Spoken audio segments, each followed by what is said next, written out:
आप सबके अंदर विराजमान परमपिता को मेरा प्रणाम।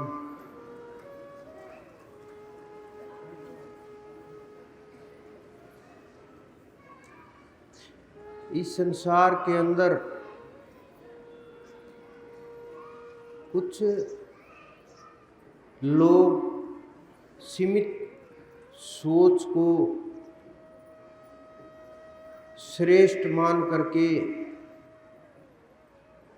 और परमात्मा का दायरा भी सीमित कर देते हैं कि परमात्मा बस भारत में है, हरियाणा में आए, अयोध्या में पैदा हुए और कुछ अक्षेत्रों में गए, कुछ जगह युद्ध किए, कैसे रहे, उनको सीमित कर दिया जाता है कि बस। और हम नासमझ ये मान लेते हैं कि बस परमात्मा का दायरा मात्र सीमित सा है, भारत में है और बस हिंदुओं में है, हमारे धर्म में है, बस इतना मान लेते हैं। और इसी सोच के कारण हम वहीं झगड़ते रहते हैं, उन्हीं बातों को सोच करके उन्हीं के अंदर घूमते रहते हैं। निकलने के मार्ग कम होते हैं, घुसने के मार्ग ज़्यादा होते हैं। अनेकों अनेक विचार होते हैं, अनेकों प्रकार की सोच उत्पन्न होती है, बुद्धि भिन्न भिन्न प्रकार के निर्णय लेती है, लेकिन फिर घूम फिर करके वही सोच सीमित हो जाती है। लेकिन परमात्मा की नज़र में ऐसा नहीं है। उन्होंने पूरे ब्रह्मांड की रचना की है, सब मानवों की रचना की है, सब धर्मों की रचना की है, प्रत्येक जीव की रचना की है, सब कुछ उसके अधीन है। ये नहीं कि हम हिंदू हैं तो परमात्मा हमारी मेर करेगा, वो मुस्लिम है उनसे परमात्मा नफरत करेगा, वो ईसाई है उनको परमात्मा मार देगा। इस प्रकार का इस ब्रह्मांड के अंदर कोई भी नियम नहीं है, क्योंकि सब की सब रचनाएं, सबका सब कुछ जितनी प्रकृति है सब उसकी ही बनाई हुई है। उससे बाहर न कोई जीव है, न ही कोई किसी प्रकार की प्रकृति है, न ही कोई देश है। कोई भी मानव और कोई भी किसी भी प्रकार का जीव उसकी पकड़ से बाहर नहीं है, सब कुछ उसके अधीन है, उसी को परमात्मा कहते हैं। लेकिन हम ये ना समझ करके छोटी छोटी चीज़ों को आध्यात्म मान लेते हैं, धार्मिकता मान लेते हैं, भ्रम में पड़ जाते हैं। हम कामनाओं को ना समझ करके और संसार के व्यर्थ की चीज़ों में हम अटक करके धीरे धीरे अपना समय निकाल करके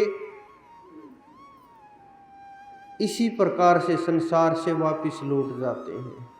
हमारा जो मुख्य उद्देश्य भजन होता है, सुमरण होता है, ध्यान होता है, ये जीव उस मुख्य उद्देश्य से भटक करके व्यर्थ के झंझटों में फंस करके और अपना समय व्यर्थ गंवा देता है और फिर बाद में कुछ भी हाथ नहीं लगता सिवाय पछतावे के।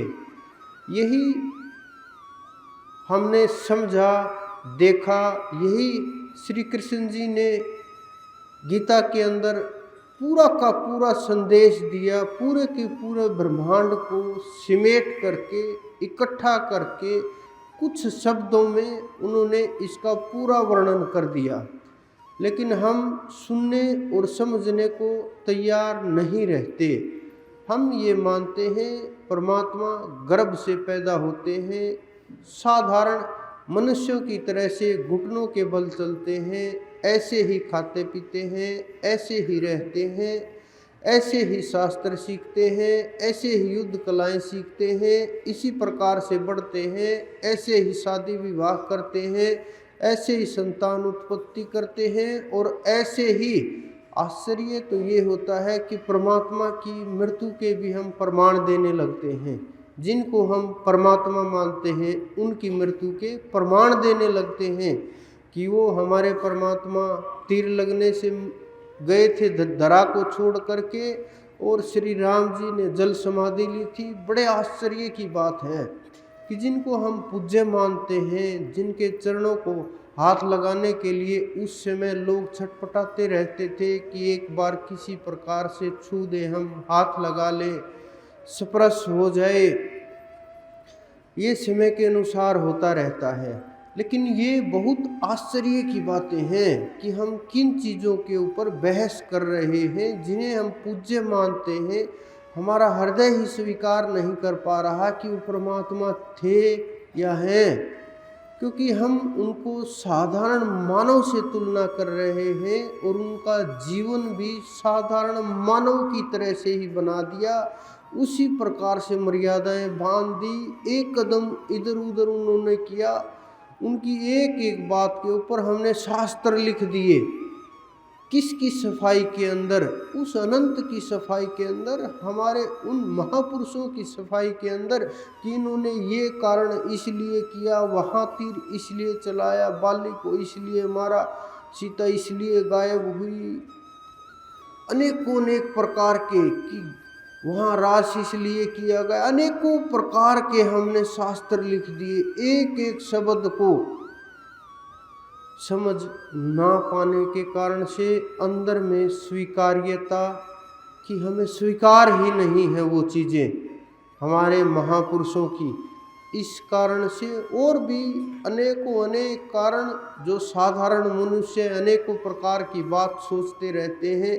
तो इस कारण से हम उन महापुरुषों को, उस जिनको हम परमात्मा मानते हैं, इतना सीमित दायरा कर देते हैं कि हम आपस में भी बांट देते हैं कि वो शिव तुम्हारे हैं, हम वहाँ नहीं जाएंगे, कृष्ण उनके हैं, हम वहाँ नहीं जाएंगे। देवताओं तक को भी बांट दिया जाता है, हमारे महापुरुषों तक को भी बांट दिया जाता है कि हम तो कृष्ण को मानने वाले हैं, हम शिव के पास नहीं जाएंगे। हम तो कृष्ण को मानने वाले हैं, राम के पास नहीं जाएंगे। कितने बंधन मान लिए गए हैं, कितने बंधन हमने अपने आप को डाल दिए हैं, ना समझी के कारण से, मूर्खता के कारण से और अपनी सीमित बुद्धि के कारण से हम फिर अपने आप को श्रेष्ठ दर्शाते हैं कि हम वहाँ नहीं जाते। क्यों? क्योंकि हम तो उसको मानते हैं, लेकिन वो परम तत्व, वो जिसके आप पैर छूने की कोशिश करते हो, इस संसार के अंदर मैं ये कई बार विचार करता हूँ कि उस अनंत के पैर हैं कहाँ? कैसे आप उस अनंत के पैरों को छू सकते हो जिसका कोई ना रूप है? स्वयं हमारे संतों ने वर्णन किया है कि वो अचल है जो चल नहीं सकता, वो अनादि है जो सदा से है, उसका वर्णन किया चल कह करके, जो चलायमान नहीं है, स्थिर है, सत्य चलायमान नहीं होता, ये वर्णन किया गया है कि लेकिन वो सत्य है। फिर उसका कहाँ सिर हुआ, कहाँ पैर हुए? वो ब्रह्म प्रत्येक जगह अंदर और बाहर हर जगह विराजमान है, लेकिन हम कामनाओं के वशीभूत हो करके, हृदय के अंदर कामनाओं को भर करके, कामनाओं की झाल उठती रहती है, हृदय के अंदर बहुत झाल उठती रहती हैं। जिस प्रकार से समुद्र के अंदर बड़ी बड़ी लहरें उठती हैं, हमने देखा समुद्र में बहुत ऊंची ऊंची 20-20, 30-30 फुट ऊंची लहर उठती हैं, जहाज़ों से टकराती हैं, फिर वापस लौट जाती हैं।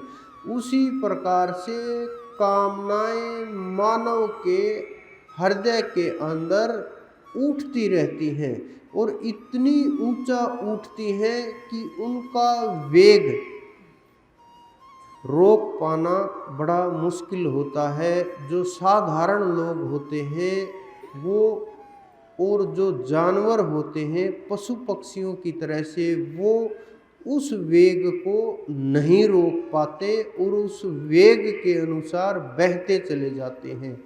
चाहे वो कामना भूख की हो, भोजन की हो, विषय वासनाओं की हो, क्रोध की हो, मोह ममता की हो, अनेक प्रकार की सांसारिक वृत्तियाँ उछाल मारती रहती हैं, हिलोरे लेती रहती हैं। लेकिन जो साधारण लोग हैं, जो आध्यात्म की तरफ नहीं गए, उसको नहीं जानते, उस ज्ञान से अभी दूर हैं, उन्हें उस ज्ञान की पहचान नहीं, वो लोग उसमें घुस जाते हैं और कामनाओं के अनुसार जीव का व्यवहार हो जाता है और उसी प्रकार से वो कार्य करके और फिर फ्री हो जाते हैं।